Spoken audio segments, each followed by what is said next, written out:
pessoal, nós vamos dar início ao nosso exame cardiovascular e, como toda boa semiotécnica, não diferentemente dos outros exames, o médico, o examinador, ele precisa estar num ambiente bem iluminado e o paciente confortável.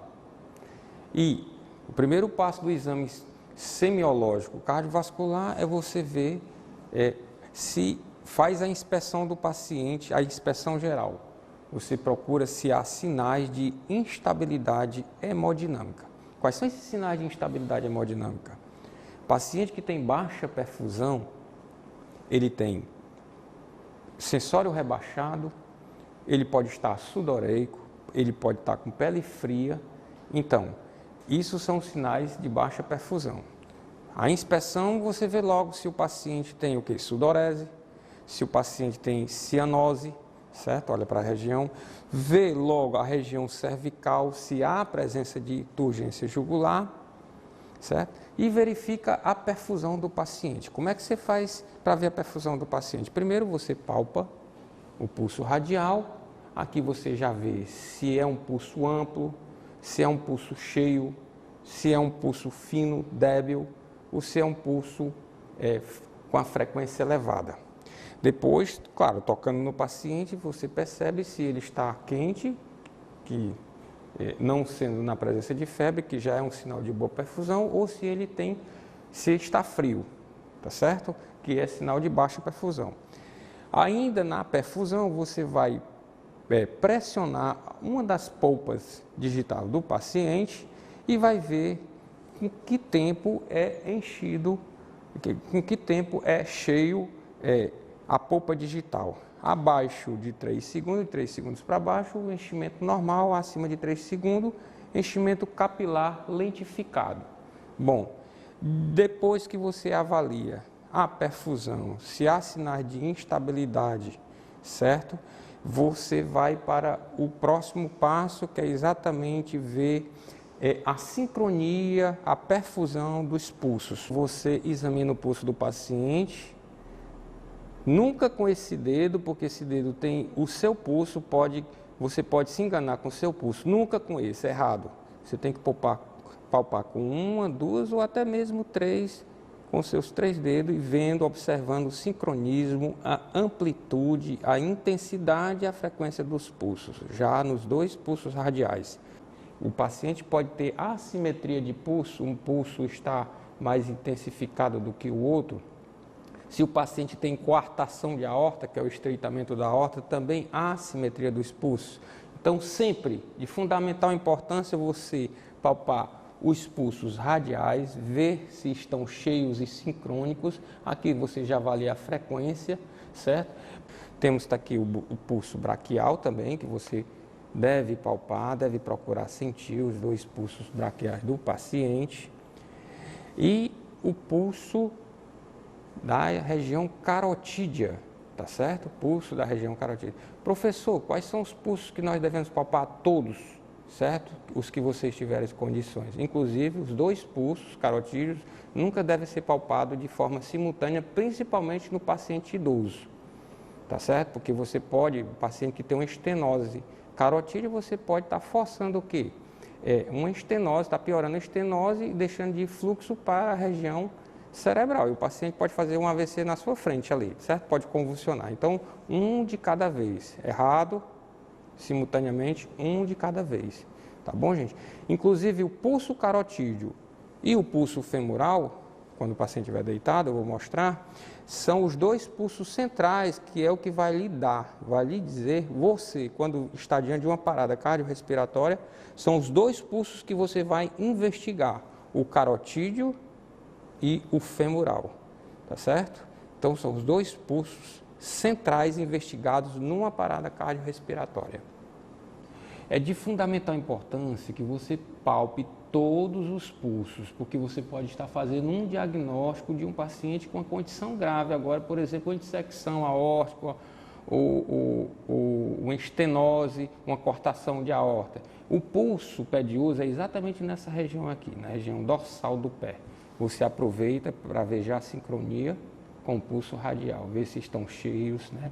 É claro que tem o pulso do paciente que é diabético, que muitas vezes você não consegue palpar. É um pulso ruim de palpar, o pulso pé de uso, mas você fica procurando nos outros locais, tá certo? No tibial, no fibular. Então você também consegue palpar o pulso nessas regiões aqui. Esse é o primeiro passo do exame semiotécnico, o qual você vai ver, vai fazer a inspeção e vai ver logo os sinais de baixa perfusão ou instabilidade hemodinâmica do paciente.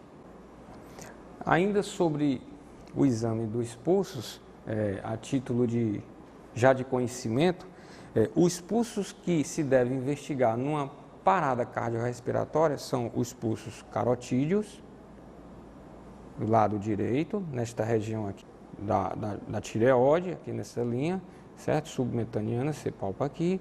E o outro pulso que você investiga também seria o pulso femoral. São os dois pulsos centrais que devem ser investigados numa parada cardiorrespiratória. Com relação ainda à inspeção, o paciente tem que estar deitado com um ângulo de 45 graus, tá certo? Não mais e não menos, para que você veja se na região cervical há a presença de pressão venosa aumentada. Como é que você vê isso? Com turgência jugular, tá certo? Se não há evidência de turgência jugular com o paciente nessa posição, você pode também fazer uso de um outro tipo de técnica, que seria exatamente o refluxo hepato-jugular ou abdômen jugular, onde você pressiona a região epigástrica ou hipocôndrio direito, certo, do paciente. O paciente com a cabeça fletida para o lado esquerdo, confortavelmente, você vai observar se há realmente uma turgência jugular sustentada, acima de 3 centímetros de sua posição basal. Então, pressiona. Muitas vezes eu não aconselho para pressionar a região do hipocôndrio direito, porque o paciente pode ter uma insuficiência cardíaca e ele tem um fígado doloroso. Então, seria mais cômodo para o paciente de você palpar a região epigástrica, que você também obteria esse refluxo, caso o paciente tenha realmente sinais de pressão venosa aumentada. Então, refluxo hepato-jugular ou epigástrico ou abdômen jugular. Certo?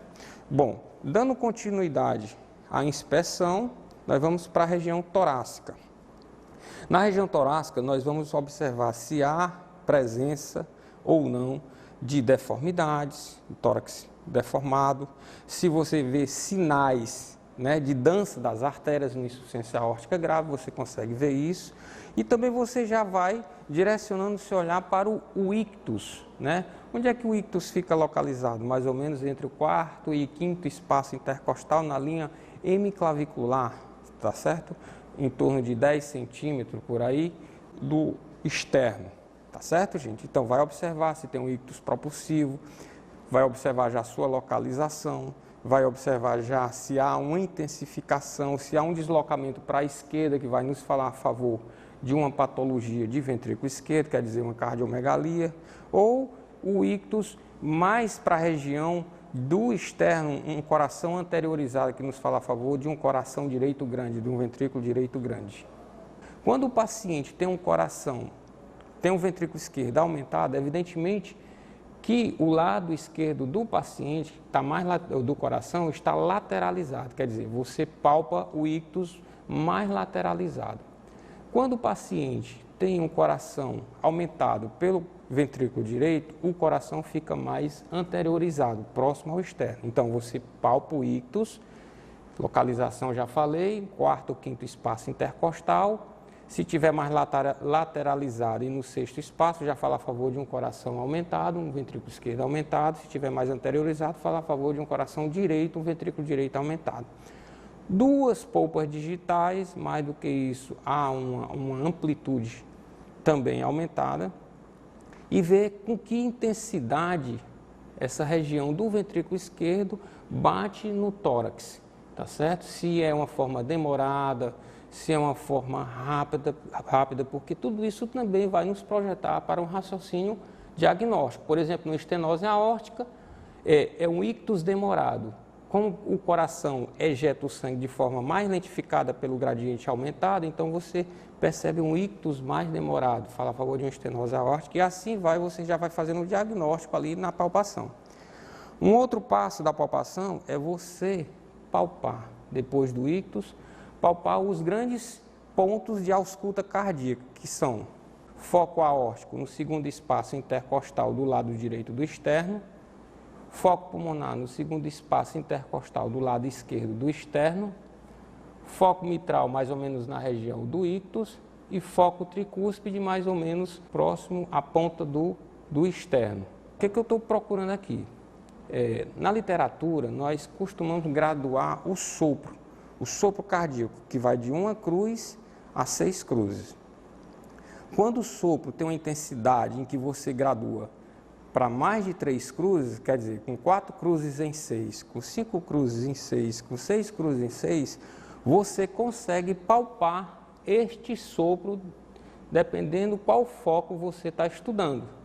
E quando você palpa esse sopro, você chama isto de frêmito. Quer dizer, o frêmito não é nada mais, nada menos do que a palpação do sopro que tem uma intensificação acima de 3 cruzes, graduando de 1 cruz a 6 cruzes. Repetindo, palpa foco mitral, procura frêmito. Foco tricúspide, procura frêmito. Foco aórtico acessório, procura frêmito. Foco aórtico, foco pulmonar. Evidentemente, se tiver fístulas, que não é tão comum, mas pode acontecer ter alguma fístula, você pode palpar frêmito. Por exemplo, a fístula arteriovenosa, para fazer hemodiálise, você palpa aquele sopro ali é um frêmito, tá certo? Então, você quer saber como é que é um frêmito? Palpe uma fístula. Outro pulso, outra forma, por exemplo, quando você palpa o pulso do paciente e você consegue palpar no momento ele com muita intensidade e já no outro ciclo ele que vem com intensidade menor, isso se chama de quê? Pulso alternante. Quer dizer, intensidade forte, intensidade fraca. Intensidade forte, intensidade fraca. Isso você consegue tanto pela palpação como a ausculta. Esse pulso nos fala a favor de disfunção ventricular grave, certo, gente? Pulso alternante.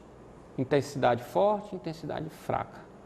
Ainda sobre pulso, nesse caso agora venoso, o pulso paradoxal. O pulso paradoxal você consegue também percebê-lo na aferição da pressão arterial. Quando o paciente inspira, é fisiológico que a sístole cai, certo? Mas no pulso paradoxal, essa redução da sístole é mais intensificada, vai mais do que 15 milímetros de mercúrio. Consegue-se ver se o paciente tem turgência jugular, esse sinal na região cervical. Como é que isso se dá? O paciente inspira. O que acontece na inspiração? A pressão torácica é negativa. O que vai acontecer? O sangue entra para o coração direito. O que vai acontecer? Um colabamento das veias jugulares. Isso é o normal, fisiológico. O que é o pulso paradoxal? O paciente inspira. Se ele está diante de por exemplo, uma pericardite constrictiva, em vez do pulso venoso colabar, ele vai ficar túrgido. Por quê? Porque há obstrução do sangue para entrar na cavidade direita, ou por uma pericardite constrictiva, ou pelo um tamponamento cardíaco, ou pela uma cardiopatia restritiva. Então, gente, esse é sinal do pulso paradoxal, quer dizer, o paciente inspira, o normal é colabamento das veias jugulares. Sinal paradoxal, em vez de colabar, há uma turgência dos pulsos jugulares, tá certo? E ainda sobre o ritmo do pulso, quer dizer, você também vai avaliar o ritmo. Como é que se faz a avaliação do ritmo? Ver a regularidade através da palpação, claro. Mas uma outra forma de você ver se está regular ou não, você colocar o estetoscópio no ictus cardíaco e palpar radial. É mais preciso você, aliás, palpar o carotídeo, porque por conta da proximidade, por causa da proximidade com o ictus cardíaco. Então, você faz o exame da sincronia do pulso, aliás, da primeira bulha cardíaca com a palpação do pulso carotídeo. Se tiver irregular, você vai ver uma desconexão, quer dizer, uma falta de sincronia entre os dois pulsos. Isso a gente encontra, por exemplo, na fibrilação atrial, que é a arritmia mais comum, que é uma irregularidade nos pulsos.